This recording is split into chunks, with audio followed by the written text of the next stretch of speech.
nanti ada tes kebohongan juga. Jadi nanti akan ada tes kebohongan juga nih Pak, hari Rabu.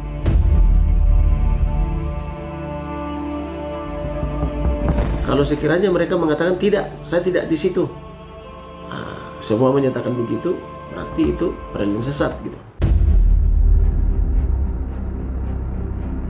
Kalau polisi tidak malu ya, kalau polisi gentle, maka harus segera membebaskan Peggy Setiawan.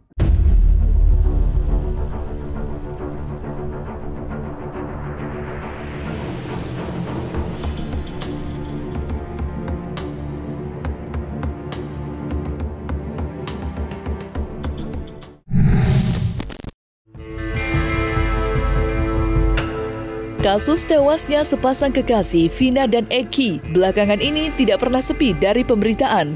Tidak bisa dipungkiri, begitu banyak orang yang dibuat penasaran.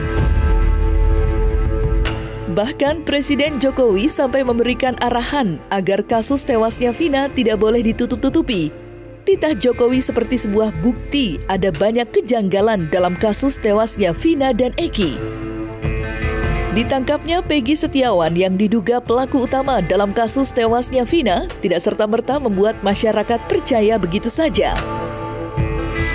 Dan kemarin Peggy Setiawan menjalani serangkaian pemeriksaan psikologi. Lantas seperti apa hasil tes psikologi yang dijalani Peggy? Kemarin sama hari ini yang terakhir.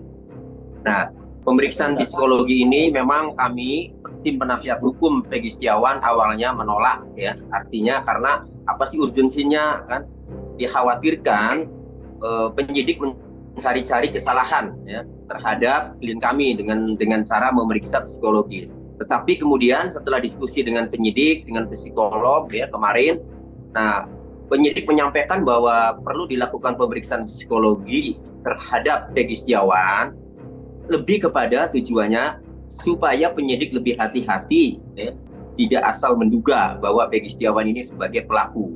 Nah, sehingga untuk meyakinkan apakah kepribadian Peggy Setiawan ini potensial atau tidak untuk melakukan tindak pidana, maka penyidik mengambil keputusan untuk dilakukan pemeriksaan psikologi. Karena logis masuk akal, akhirnya kami penasihat hukum mengizinkan ya kepada penyidik dan psikolog untuk melakukan pemeriksaan psikologi terhadap Peggy Setiawan. Untuk hasilnya sendiri sih memang masih lama 14 hari, tetapi melihat Peggy Setiawan yang memang karakternya itu sabar ya, kemudian tidak temperamen, kemudian konsisten orangnya ya, tegar ya, maka kami melihat bahwa insya Allah dari pemeriksaan psikologi ini ya, psikolog bisa menilai dan penyidik juga bisa memahami, bisa menilai juga bahwa Peggy Setiawan bukanlah tipikal orang yang mudah melakukan tindak pidana, dalam hal ini melakukan terhadap korban Eki dan Vina. Dan itu hanya penyidik. Demikian juga hak daripada terperiksa kalau memang dianggap perlu. Jadi pemeriksaan psikologi itu memang diperlukan. Apakah dia suka berbohong apa tidak gitu. Nah, itu diperlukan ahli psikolog. Nanti ada tes kebohongan juga. Jadi nanti akan ada tes kebohongan juga nih Pak, hari Rabu. Dengan melihat Peggy Setiawan ini karakternya baik, ya tidak temperamen, dia konsisten, dia tegar, maka saya yakin hasilnya pun ya pasti akan menguntungkan Peggy Setiawan. Baik-baik aja, Peggy juga ngobrol baik-baik, dan tadi juga hari ini kita juga dapat kabar dari rekan-rekan tim pengacara Peggy yang ada di Polda Jawa.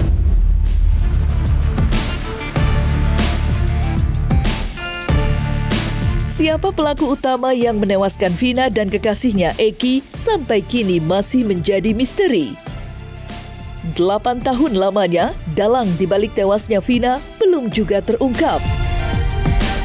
Sejumlah pihak menuding proses penyidikan kala itu tidak sesuai prosedur. 8 terdakwa yang 7 diantaranya sudah mendekam dalam penjara disebut-sebut hanyalah korban salah tangkap atas kinerja aparat kepolisian yang dianggap tak cakap. Tudingan itu pun mengemuka dan mendapat perhatian luas di tengah masyarakat. Dan belum lama ini, penyidik dari Propam Polri disebut-sebut telah melakukan pemeriksaan terhadap para penyidik yang menangani kasus tewasnya Vina tahun 2016 silam. Tidak terkecuali ayah almarhum Eki, Ibtu Rudiana, di Polres Cirebon Kota.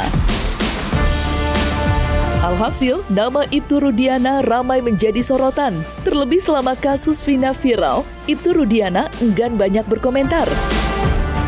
Alih-alih buka suara untuk menanggapi banyaknya isu miring, Ibtu Rudiana justru bergeming.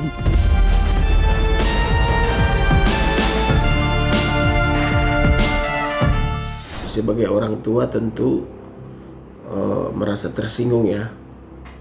Maka karena dia bekerja sebagai penyidik, kebetulan di narkoba, ya langsung dikerahkan timnya dan ditangkap itu. Persoalannya apakah itu orangnya atau tidak?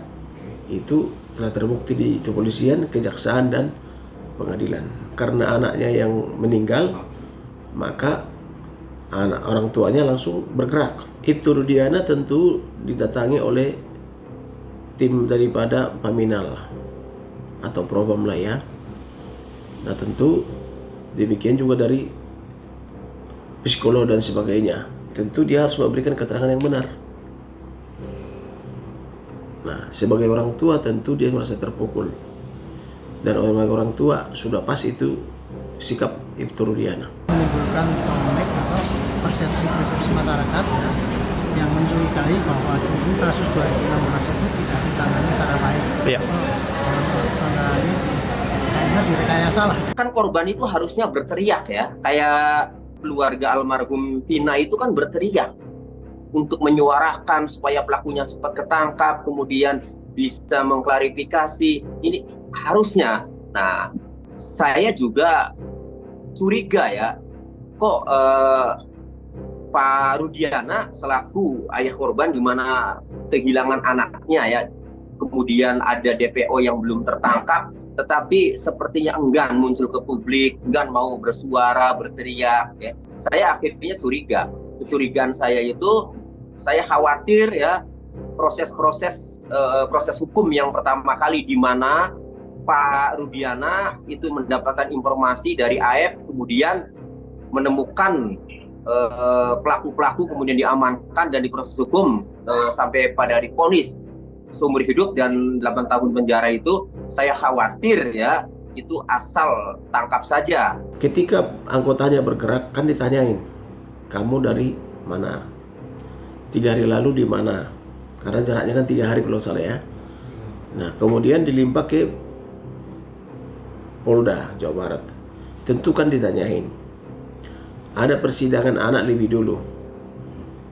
Anaknya juga membenarkan bahwa mereka melakukan. Kemudian yang 7 orang juga membenarkan dalam tanda petik lah ya. Nah otomatis dihukum. Kalau sekiranya mereka mengatakan tidak, saya tidak di situ, nah, semua menyatakan begitu, berarti itu peralihan sesat gitu. Itu harus dibuktikan, benar nggak dia melakukan penyiksaan. Dia harus benar-benar justru dia yang benar-benar dieksplorasi. Benar nggak sih penyidikan itu dilakukan dengan cara penyiksaan? Kalau itu terbukti benar, harus disidangkan juga orang yang atau penyidik yang melakukan penyiksaan itu. Dilaporkan ke Propam, walaupun kejadian 8 tahun yang lalu. Nah, dia harus mempertanggungjawabkan apa yang disampaikan, disampaikan juga. Kalau memang di tes psikologis memang apa yang dilakukan, apa yang terjadi, dia disiksa itu benar, ya berarti kan dia korban juga, korban dari salah prosedur dalam penyidikan. Kalau saya sebagai praktisi hukum untuk Vina dan kekasihnya Eki ya, polisi supaya bekerja profesional, tidak ada yang ditutupi, sehingga kasus ini bisa terang benderang. Ini kasus sudah perhatian Presiden. Perhatian Presiden, perhatian Kapolri, perhatian Kasat, perhatian Kasat Angkatan Laut, demikian juga Kasat Angkatan Udara dan Panglima ABRI. Waktunya lah untuk jujur, buka seterang-terangnya. Presiden Jokowi masa kerjanya tinggal 5 bulan lagi. Ini jangan jadi hutang, ya. Tuntaskan semasa pemerintahan dia. Jangan dibawa ke pemerintahan yang baru.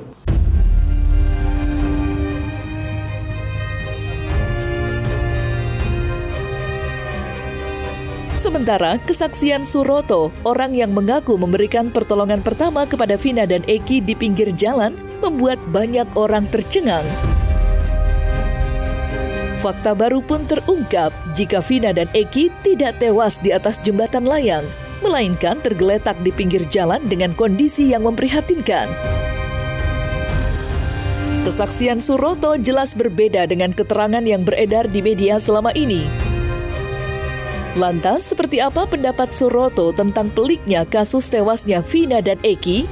Seperti apa pula kronologis kejadian yang sebenarnya? Jam 10 itu ada salah satu pengguna jalan itu melaporkan bahwa di lokasi di jalan tol Beoper Desa Kejomberan itu telah terjadi kecelakaan laka lantas. Langsung dapat laporan itu, saya langsung naik motor menuju ke lokasi tersebut. Di situ udah ada beberapa orang pengguna jalan, kurang lebih 10 orang pengguna jalan, cuman melihat, tidak ada yang menolong. Dan saya langsung datang ke lokasi menanyakan, Pak ini kenapa? No, kecelakaan Pak gitu. Nah, udah itu saya naruh motor ke pinggir. Saya pertama itu nolong yang laki, yang sekarang namanya Eki ya. Nah, saya menolong yang laki. Posisi Eki itu dulu itu udah tergeletak di pinggir trotoar pembatas jalan antara Desa Kepombongan dan Desa Kejomberan. Itu posisinya si Eki udah tidak jawab lagi. Saya panggil, Dek kenapa? Itu udah nggak jawab. Dan saya buka helmnya, kunci helmnya, itu berlumuran. Jadi saya waktu itu ini udah meninggal pastinya gitu. Dan saya mendengar rintihan dari perempuan itu, aduh tolong gitu. Dah saya langsung menolong yang perempuan itu. Ternyata betul perempuan itu lukanya juga parah, banyak.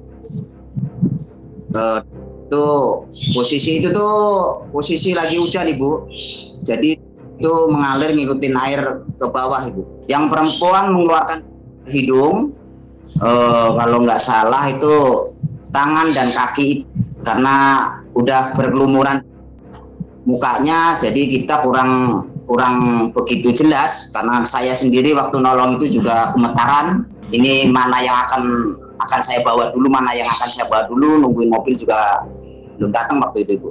2016 itu yang menyaksikan dan yang menolong pertama dari warga ya saya ini Bu.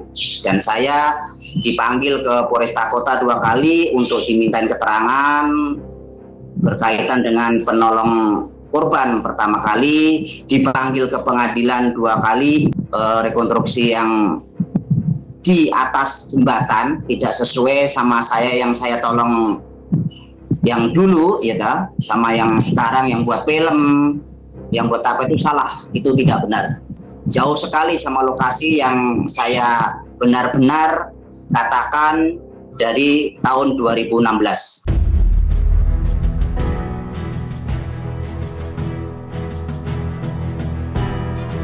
Di sisi lain, kuasa hukum Peggy Setiawan masih bersikukuh jika kliennya tidak bersalah dan sama sekali tidak terlibat dalam kasus tewasnya Vina 8 tahun yang lalu. Atas keyakinannya itu, kuasa hukum Peggy berencana melawan melalui jalur pra-peradilan. Pemeriksaan psikologi tidak akan mempengaruhi rencana mereka membebaskan Peggy dari ancaman kurungan penjara. Lantas, usaha apa yang saat ini sedang diupayakan oleh kuasa hukum Peggy? Kalau polisi tidak malu, ya, kalau polisi gentle, maka harus segera membebaskan Peggy Setiawan. tidak perlu lagi sampai di pra-pid atau gugatan pra-peradilan. Oh, kita tetap ambil jalur pra-peradilan. Ya, kita berharap sih supaya nggak sampai pra-peradilan Peggy sudah bebas. Tapi kalau memang harus menempuh jalur pra-peradilan ini, ya kita akan lakukan jalur pra-peradilan. Kita akan bekerja secara profesional, bekerja keras semaksimal mungkin agar Peggy Setiawan harus bebas. Kalau misalnya di Peggy tidak terlibat, itu tentu penyidik mendalami. Apakah dia terlibat apa tidak? Terus kenapa dia punya KTP 3? Harus bisa dijelaskan. Adakah sesuatu yang disembunyikan? Demikian juga orang tuanya kenapa memperkenalkan dia sebagai ponakan bukan sebagai anak. Kalau ada penjelasan tentang itu dan bisa kita terima, silakan. Penangguhan penahanan kita berdoa ya, rekan-rekan wartawan berdoa, masyarakat Indonesia turut berdoa agar penangguhan penahanannya insya Allah bisa dikabulkan. Saya yakin polisi itu pintar, penyidik ya. Ya, pasti akan dibebaskan, bukan bisa, harus. Berarti harus dibebaskan untuk Peggy Setiawan yang tertangkap ya Bang? Bukan polisi yang mengharuskan, undang-undang yang mengharuskan.